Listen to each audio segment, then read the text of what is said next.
My mother's chest rises and falls. I'm instructed by her nurse to count each rise and fall. 1, 2, 3, 4, 5. For 30 seconds, I count the rising and falling of her chest, and then the nurse tells me to multiply by 2. This is how I'm told by her nurse to measure the quality of her respiration.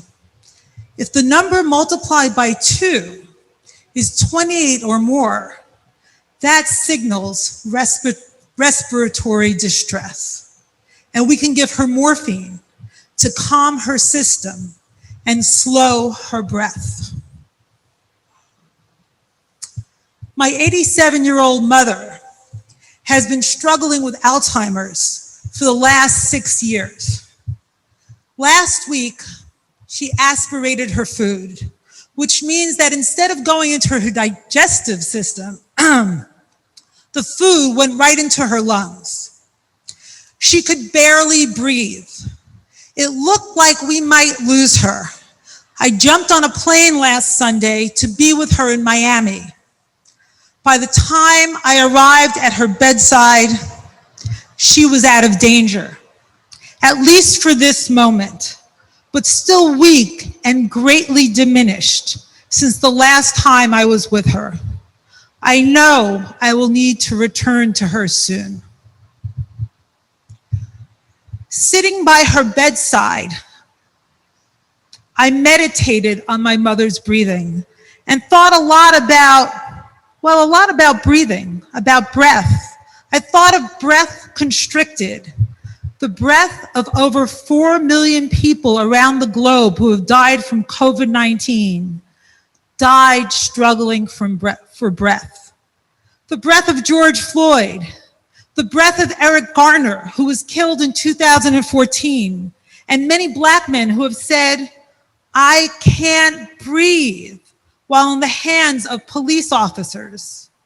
The New York Times a year ago listed 70 men, over half of them Black, who used their last breaths to gasp, "I can't breathe," and died in the hands of police officers. As you know, last summer, thousands of protesters took to the street, echoing Floyd's words, "I can't breathe." We chanted, we stood, we marched, we hoped for a better America, desperate for America to live up to its promise of equality, of justice. While I was sitting by my mother's side, I thought of last summer's wildfires in Northern California and the orange skies, the impossibly orange skies, and how residents couldn't go outside for weeks because of air quality so poor, it was dangerous to be outside while breathing. I thought of the Earth's atmosphere, suffused with carbon, trapping heat in its midst, a blanket of heat that is, one might say, suffocating the earth and its inhabitants. On the justice front, on the public health front, on the climate front, there is a crucial common denominator: breath. And it is in climate change that these 3 spheres intersect. It is poor people, it is people of color whose health suffers the most from the effects of climate change. Consider Romamu member Judith Helfand's documentary called Cooked: Survival by Zip Code. The film's title says it all. Here's an excerpt from her website.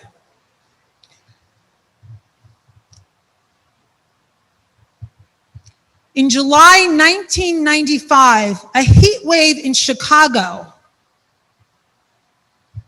The high humidity and a layer of heat-retaining pollution drove the heat index up to more than 126 degrees.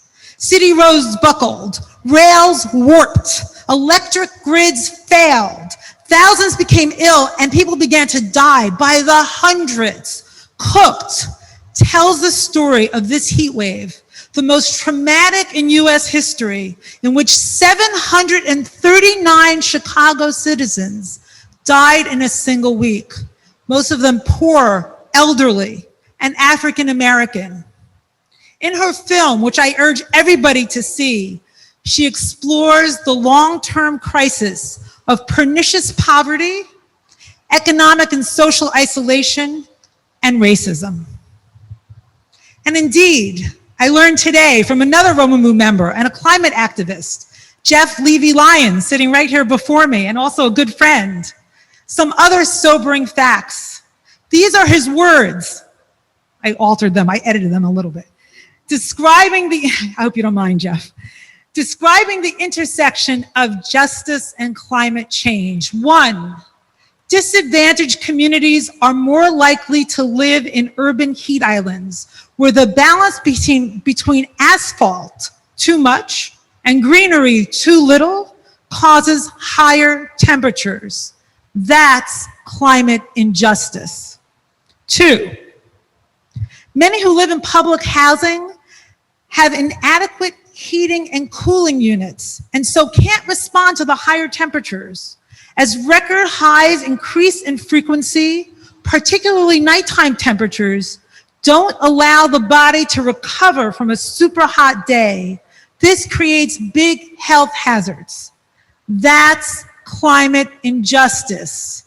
3, these same communities often also live next to incinerators and power plants that spew the worst air and also act as transfer stations for diesel-spewing, garbage-hauling trucks, all contributing to the high asthma rates. That's climate injustice. The issue of climate change, as we all know, and climate activists know better, is practically impossible to talk about, or maybe better to say it's practically impossible to listen to. It's so comprehensive, it's incomprehensible. It's as invisible and as essential as the air we breathe. It's also impossible because it's hard, scary, terrifying to face disaster coming our way, which has already started coming our way. Who wants to do that? I know I'd rather stick my head in the sand. The reason I'm talking about it tonight is that rabbis talk about what they most need to learn. How can we possibly face how imperiled we are? How can we make the radical changes we need in order to survive? Change is scary, and radical change is even scarier.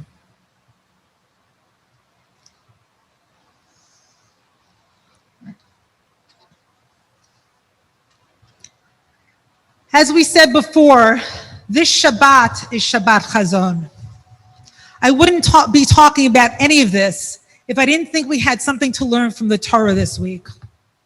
Excuse me, my pages are out of order, but it's okay.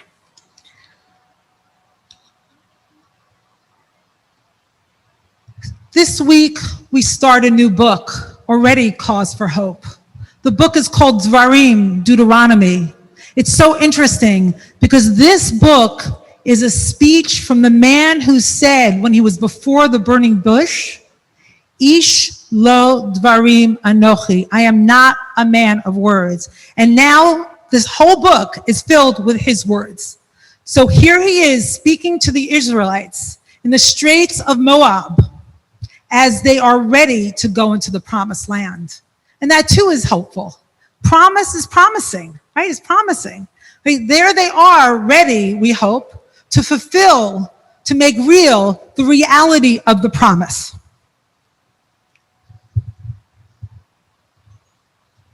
One second.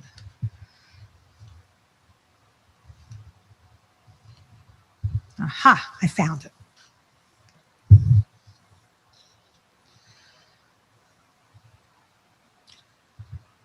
What's really even more interesting is that 4 books of the Torah are narrated by an omniscient narrator, and the 5th is in the human voice, right? Consider this. The first 4 books, as if to say, are in God's voice, right? The sort of the omniscient, omnipresent storyteller.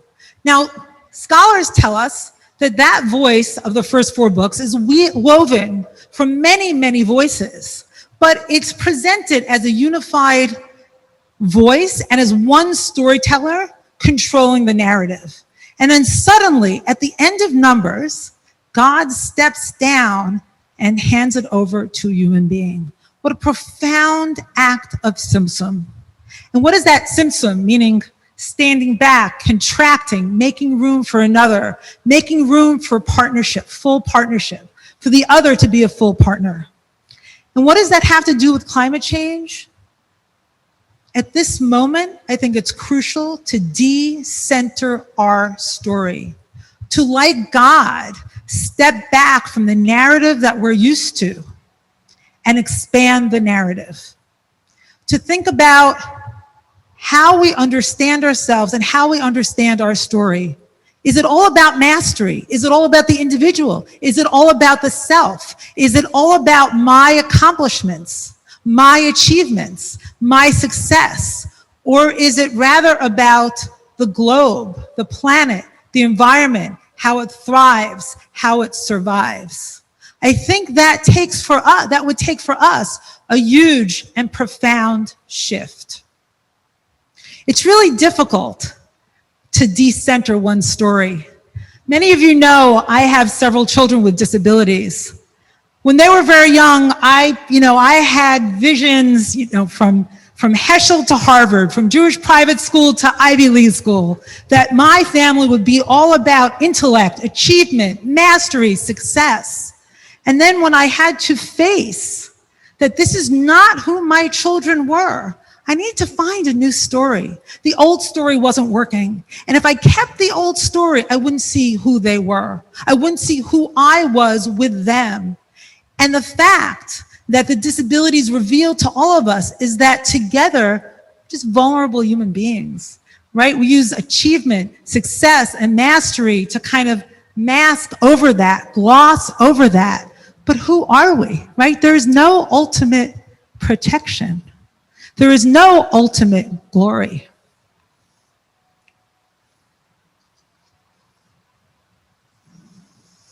God is modeling for us here how to shift from one type of storytelling to another, how to give up power, how to pass the baton, how to more fully partner.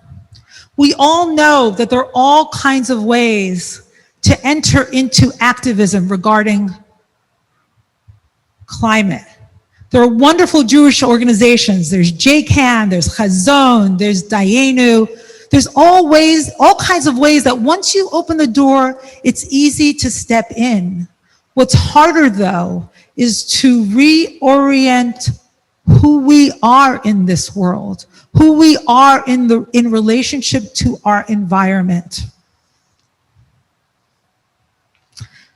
Someone recently said to me, wow, you've really overcome your challenges, your trials and tribulations. I said to them, I haven't surmounted anything. I don't know what you're talking about. I just live with it. I don't even believe in overcoming, one's trials. One just figures out how to live with vulnerability and grief.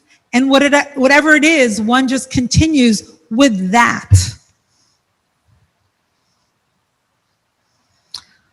While I was sitting by my mother's bedside this week, I had a vision of our planet as an ancient mother. I imagined her sick, suffering, and struggling for breath. It's time to tend to her. It's time for healing, which will only come if we accept our God-given role as stewards, as nurturers, as caretakers for the earth. It's time that we counted her breaths along with ours, each one fragile, precious, imperiled. Until we know and feel her value. Until we fully value our ancient mother, she will suffer and we will suffer. Until we do so, she cannot thrive and we won't survive. So count with me if you're willing. Count her breaths with me. 1, 2, 3, 4, 5. May we be blessed with a true vision of who Mother Earth is and what she does for us and how we depend on her for our survival.